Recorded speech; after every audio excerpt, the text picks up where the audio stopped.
आप देखें ना, आप बांग्लादेश में किस चार्टर्ड के तहत गए थे, आपने अपनी फौज वहां भेजी, वहां मुक्ति बानी को सपोर्ट किया, पूरी आपने फौज के गवियंस कहीं भेज दिए जनमानक शाह के वक्त में, तो वो भी तो आपने किया। पाकिस्तान तो कुछ नहीं कर रहा ना, हम अभी कश्मीर में हमने जाके अभी ना उनकी हमने कोई आर्म स्ट्रगल को हेल्प किया ना मटेरियल सपोर्ट कर रहे हैं, सिर्फ और सिर्फ हम उनकी डिप्लोमेटिक और जो भी सपोर्ट हो सकती है वो हम कर रहे हैं।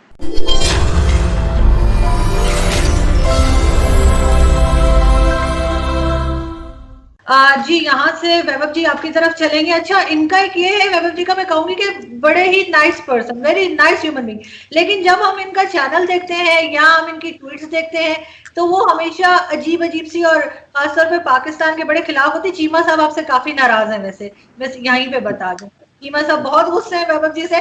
तो आप क्या कहेंगे इस बारे में कि क्यों आपका चैनल जो है वो इस तरह की वीडियोस लगाता है, इसमें मेजर साहब भी होते हैं और आप लोग बलूचिस्तान पे मुसलसल बात करते हैं और इसी तरह से आपकी ट्वीट्स भी होती हैं? देखिए, मुझसे तो आसिफ गफूर साहब बहुत नाराज थे, तो अब आसिफ गफूर ने नाराज होकर क्या कर लिया, तो चीमा साहब नाराज होकर क्या कर लेंगे। तो पहली चीज तो वो। दूसरी चीज ये है कि देखिए, ब्रिगेडियर साहब ने कुछ बातें कही, जैसे इन्होंने कहा कश्मीर का बताया कि ये ग्लोबली रिकॉग्नाइज्ड मसला है। तो देखिए, बात ये है कि जब हम यूनाइटेड नेशंस की बात करते हैं तो United Nations is the Toothless tiger. ऐसा एक मसला बताया जो यूनाइटेड नेशन में दुनिया में कभी सुलझाया हो, कोई एक डिस्प्यूट दो पावर्स के बीच में। रशिया ने क्रीमिया को अनेक्स कर लिया, यूनाइटेड नेशंस ने क्या कर लिया? अभी ब्रिगेडियर साहब बता रहे थे कि दूसरे मुल्क, आजाद मुल्क के ऊपर हमला करना और ये सब करना वो करना, उसने तो एनेक्स कर लिया, पूरा पूरा मुल्क को गसब कर गया। वो यूनाइटेड नेशंस कुछ कर पाया? कुछ नहीं कर पाया। इस तरह के दुनिया भर के मसले मसाइल हैं। United Nations has never been effective in any manner. दूसरी चीज इन्होंने बताया कि अब मुझे थोड़ी हंसी भी आई कि उन्होंने कहा कि बुरहान वानी ने शम्मा जला दी है और वो ऐसी शम्मा है। देखिए सर, मुझे नहीं पता, आपको शायद इसके बारे में पता हो नहीं पता हो, बुरहान वानी मारा गया था जब, तो उसने वो मारा इसलिए गया बिकॉज उसकी 5 गर्लफ्रेंड्स थी और वो एक गर्लफ्रेंड ने टिप ऑफ कर दिया आर्मी को कि वो दूसरी गर्लफ्रेंड से मिलने जा रहा है। उसको मालूम चला, वो जेलसी के मामले में उसको इन्फॉर्मेशन मिली, वो मार दिया गया। तो सर अब ऐसे लोग जो, मतलब ये कौन सी शम्मा जलाते हैं सर, अब मैं क्या बोलूं। अच्छा, एक बात ये है कि आपने बात की थी कि वो बुरहान वानी शहीद है। देखिए सर, आपके यहाँ तो वजीर आजम ने उसामा बिन लादेन को शहीद बोल दिया, तो बुरहान वानी तो शहीद है ही है, फिर तो वो कोई बात ही नहीं है। जब उसामा बिन लादेन शहीद हो सकता है और वो नेशनल असेंबली में खड़े होकर के उसके ऊपर तबसरा कर रहे थे कि उसको शहीद कर दिया अमेरिका ने, तो अभी उसमें मैं क्या बोलूं। अब वो भी चीज आपकी ठीक है, आप उसको शहीद बोल सकते हैं, आपका नजरिया। बलूचिस्तान जो है, बलूचिस्तान देखिए, नेहरू लेके गए थे कश्मीर का इशू, नेहरू की गलतियों की कीमत अदा करना हिंदुस्तान ने बंद कर दिया सर। और नेहरू ने वही नहीं, नेहरू ने और भी बहुत सारे ब्लंडर्स किए हैं जिनको रेक्टिफाई किया जा रहा है और वो चीजें धीरे धीरे रेक्टिफाई होंगी। मुझे पता है गांधी से और नेहरू से बहुत प्यार आजकल जागा हुआ है पाकिस्तान में लोगों को कि ये गांधी वाला हिंदुस्तान नहीं रह गया, अब ये नेहरू वाला हिंदुस्तान नहीं रह गया। तो ठीक है सर, अब अगर आपको इतनी मोहब्बत थी तो आप अलग क्यों हुए? पहली चीज, जिन्ना की तस्वीर पीछे लगाते हैं और आगे बैठ के तबसरा कर रहे होते हैं नेहरू और गांधी के बारे में, उनसे अपनी मोहब्बत का इजहार कर रहे होते हैं आपके वजीर आजम और दुनिया भर के जो एनालिस्ट हैं। तो बलूचिस्तान का जो इशू है वो नेहरू नहीं लेके गए, तो ये कोई इसका मतलब ये नहीं कि हम उसकी बात नहीं करेंगे। बलूचिस्तान का जो मसला है वो, कश्मीर में तो आर्म्ड इंसर्जेंसी 1989 में शुरू हुई, बलूचिस्तान में तो आर्म्ड जो फ्रीडम मूवमेंट है वो 1948 से चल रही है। जो खान ऑफ कलात के जो भाई थे, he was the first person to take the path to the mountains।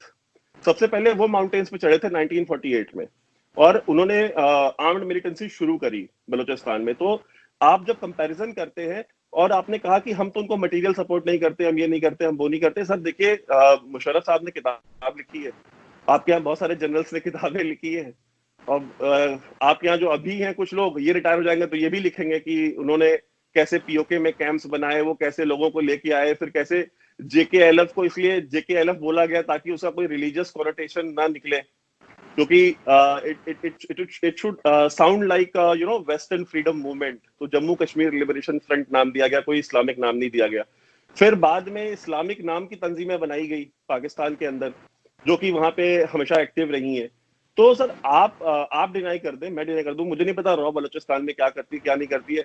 मेरे हिसाब से तो सर कुछ भी नहीं कर रही है, उसको बहुत कुछ करना चाहिए। मैं तो यहाँ पे जब भी लोगों से मिलता हूँ तो मैं तो हमेशा कंप्लेन करता हूँ कि रॉ कुछ कर ही नहीं रही, ठीक है।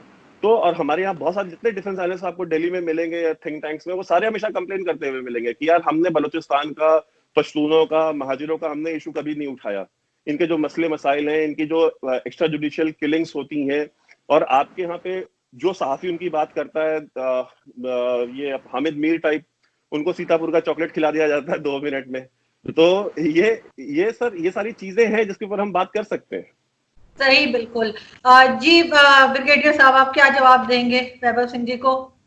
देखिए, बात ये है कि अगर आपके प्राइम मिनिस्टर उस वक्त जो नेहरू गए थे वहां पर यूनाइटेड नेशन में, तो अगर आपको उन पर एतराज है, देन आप एक डिस्प्यूट तो रिकग्नाइज है ना, इसको तो हम नहीं कह सकते रिकग्नाइज नहीं है, तो why don't you sit with Pakistan and try to resolve it.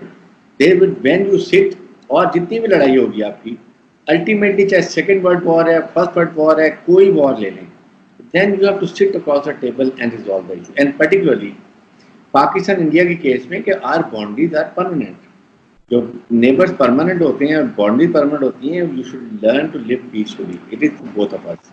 ठीक है, प्रॉब्लम ये है कि जब एक क्रॉप क्रिएट करेगा तो दूसरा करता है, इसलिए एक पहले फिदा और फिर कॉन्फिडेंस बिल्डिंग मेजर्स करें। देयर 101 अदर इश्यूज, आप वो भी नहीं बात करना चाहते। मैं तो ये कहता हूँ, now is high time, we are both are nuclear countries, हमारे अवाम चाहते हैं इकोनॉमिक प्रॉस्पेरिटी, इकोनॉमिक तरक्की, सोशल वेलफेयर बीइंग चाहिए, तो आप बैठें टेबल। पाकिस्तान में अभी आपके सामने जब 27 फरवरी हुआ, इतना इंसिडेंट हुआ, बिल्कुल 2 जहाज गिरे, but ever, I don't want to get controversy. अभी लंदन को हमने सिर्फ, ट्रस्ट में, हमारे प्राइम मिनिस्टर ने इसलिए छोड़ा to have a good will, to send a message of peace. उसका भी इतना बातें की जाए यहाँ पर, इसी को जस्ट एक पॉइंट लेके we could have set together.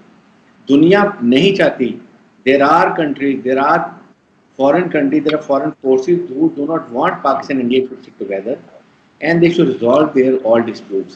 नहीं चाहते हैं लोग, somebody using proxy India को इसी तरह चाहे, पाकिस्तान की अपनी प्रॉब्लम्स हैं।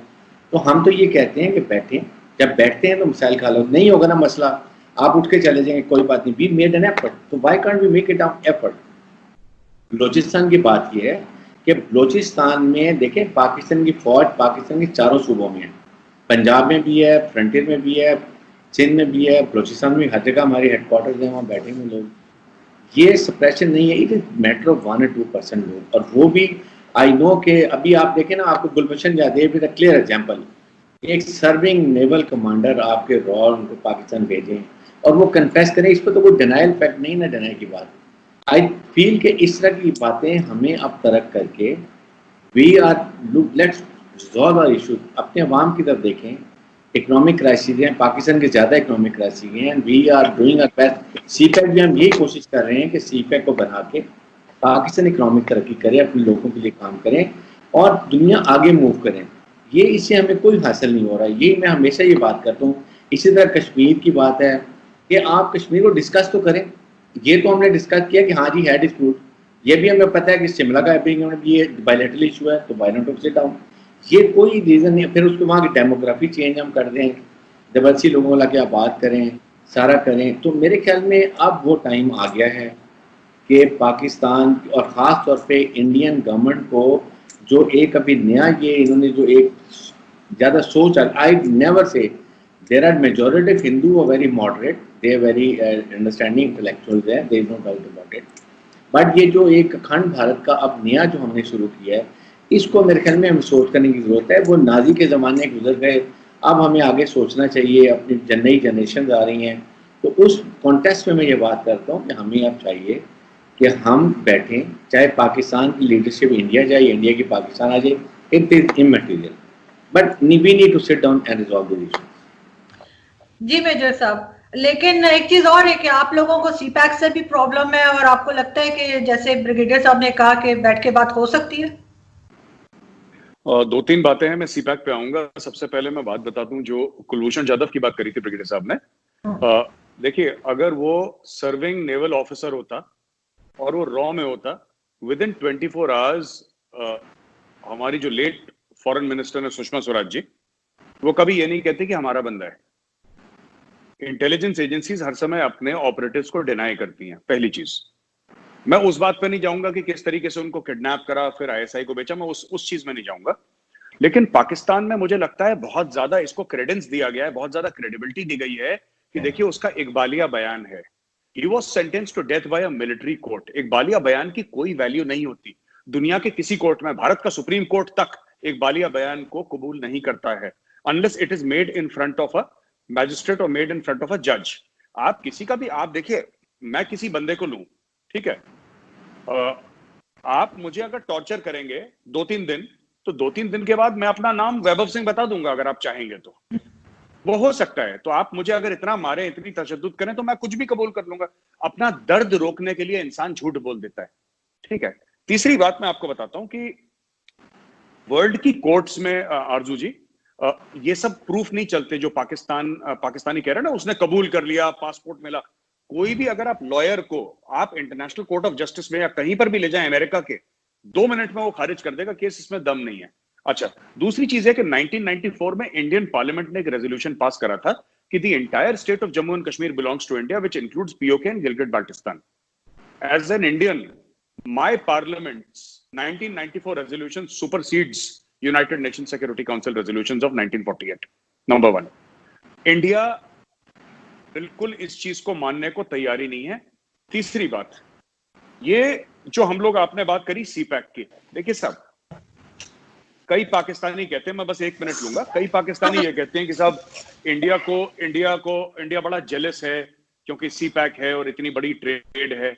मैं पहले भी आप ही के वीडियो में बता चुका हूं कि सीपैक टोटल अभी इन्वेस्टमेंट $45 बिलियन का हुआ है, 45 बिलियन का वो, और जो 60 बिलियन है वो 15 साल के पीरियड में होना है पाकिस्तान में। मैंने डॉक्यूमेंट्स पढ़ी है सीपैक की। जितना सीपैक का 15 साल में होना है, उससे ज्यादा, उससे दुगना हर साल इंडिया में होता है। इतना, उससे ज्यादा, उससे 1.5 गुना ज्यादा हमारी सिर्फ चाइना के साथ ट्रेड है। तो $60 billion for India is peanuts. मतलब ये हमारे लिए कुछ भी नहीं है। जो हमने अभी इकोनॉमिक पैकेज दिया अपने लोगों को, दैट वाज $300 बिलियन। तो कोई भी, मैं पाकिस्तानी भाई बहन जो भी हमारे सुन रहे हैं, दोस्त हमारे सुन रहे हैं, किसी को भी लगे कि $60 बिलियन बहुत बड़ा नहीं है। $60 बिलियन हर साल, करीब $70 बिलियन हर साल चाइना को हमसे बेनिफिट होता है ट्रेड में। अच्छा, दूसरी चीज ये है कि मैं अक्सर ये बात पूछता हूं, मैं चाहता हूं ब्रिगेडियर साहब इस बात का जवाब दें। जो सीपैक है, सीपैक में कुछ होगा, और सीपैक से मुझे आज तक नहीं समझ में आया। एक ऑफिसर है, मैं नाम भूल गया, जनरल साहब है पाकिस्तान के, जिन्होंने ऑन द रिकॉर्ड जाके कहा है, मैंने वैभव को वो भेजा भी था, जीओसी पेशावर कोर, हाँ, जीओसी जो पेशावर के हैं, शायद वही हैं, उनका वीडियो भी है, मैं आपको भेज दूंगा। उन्होंने ऑन रिकॉर्ड वर्दी पहन के आए और उन्होंने बोला है कि साहब इसके टर्म्स एंड कंडीशंस तो आप क्लियर करें ना, हमें खुद समझ में नहीं आ रहा ये क्या है।